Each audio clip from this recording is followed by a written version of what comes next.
In the summer of 2021, facing challenging circumstances, I made the decision to return to my childhood home with my mother. Although I was 30 years old and it wasn't what I had envisioned, I saw it as an opportunity to minimize living expenses while dedicating myself to long work hours. After a week of delaying the task of unpacking my boxes and organizing my room, I finally decided to make a start. With my mom away from home, I thought it was a good opportunity to turn on some Spotify and enjoy some music while I worked. As I unpacked, I caught a glimpse out of the corner of my eye of something or someone passing by my door in the hallway. My attention immediately shifted in that direction. "Mom?" I called out. But the only response came from the music playing in the background. I waited, staring at the partially open door of my bedroom for a moment. Then, I rose to my seat, pushing the door open a little further and peering outside into the hall, searching for any signs of movement. Yet, all I could discern were the dimly illuminated corridors cast by the soft light spilling from my room. As I stood motionless in the hallway, a faintly strange scent caught my attention, prompting goosebumps to rise on my arms. A chilling feeling crept over me, as if something unsettling lurked nearby. To dispel the discomfort, I switched on additional lights and meticulously combed through the rooms, determined to confirm that I was alone. At least I hoped. After a few minutes of searching, and to my relief, I found nothing. In the depths of the night, I woke up and ventured to the bathroom. Upon my return, and as I settled into my bed, I was greeted by the eerie sound of creaking emanating from the closed closet.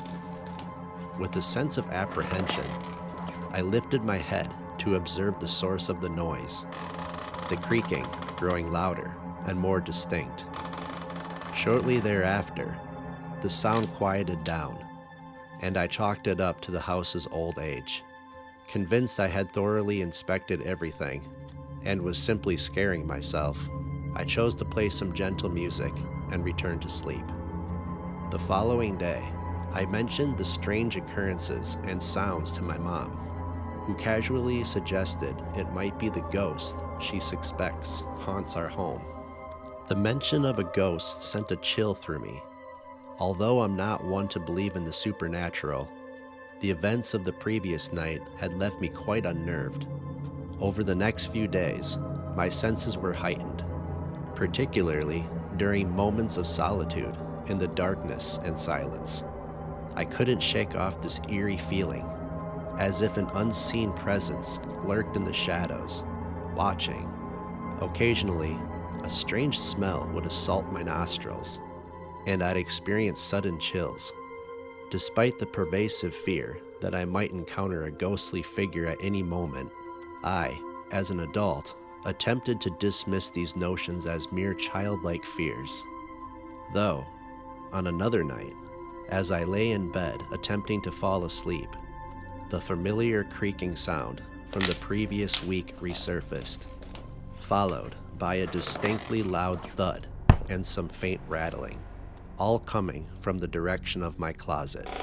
Hesitant to turn my gaze towards it, dreading what I might see, I eventually gathered the courage to look.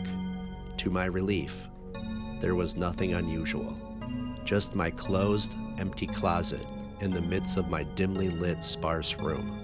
Compelled by the need for peace of mind, I resolved to stand up, turn on the lights, and investigate the closet, to confirm that nothing malevolent was hiding inside. As I neared the closet, fully alert, and opened it, I found only the bags I had previously placed there. Yet, the noise returned, a faint creaking that seemed to originate from directly above the closet. Without fully understanding my motivation, I knocked on the ceiling, then held my breath, wondering if there would be any reaction. Anticipation sent my heart into a flurry, nervous about receiving a response, but thankfully, all that followed was silence. with the creaking sound also fading away. I made my way back to bed, but the memory of the sounds and the unsettling sensation wouldn't fade. I sat there, lights on, eyes locked on the closet. Despite it being 1 a.m. and feeling drained, a notion surfaced, demanding my immediate attention. Rising from my bed, I exited my room and entered the adjacent guest room, a space filled with my mom's old belongings from previous projects she'd embarked on. Turning on the light as I entered, I glanced towards the closet, driven by dim recollections of something I needed to verify was still there. With apprehension, I swung the closet door of the guest room open. To my dismay, upon looking upward, I discovered a small door that seemed to lead to an attic space above. Throughout my life in this house, I was unaware of anyone ever utilizing it. However, a profound fear gripped me, suggesting that this might no longer be true. The creaking noise resumed, unmistakably emanating from beyond that door. I paused, silently gazing at the door, before boldly declaring, "I know you're up there." Unsure of what response I hoped for, my heart pounded with the near certainty that someone was concealed above. Unwilling to proceed by myself, I opted to rouse my mom for support. As I entered her dark room, whispers seemed to float through the silent, dark house once more. Gently, I nudged my mom awake, explaining the situation to her. Without hesitation, she rose and turned on her desk lamp for light. Shortly thereafter, the sounds in the hallway intensified. Exchanging alarming looks with my mom, I headed back towards her door, stepping into the hallway. There, my heart plummeted at the sight of a tall, slender elderly man with unkempt, straggly brown hair. Our eyes locked, and with widened gaze, he swiftly bolted down the stairs, vanishing from sight. Paralyzed with disbelief, I stood still as my mom's anxiety escalated behind me. The man left the house quicker than I could process the event. Moving slowly, I made my way to the stairs, walked down, and glanced out the front door's window in hopes of spotting him. The floodlights across the neighborhood flicked on in his wake, clearly marking his escape.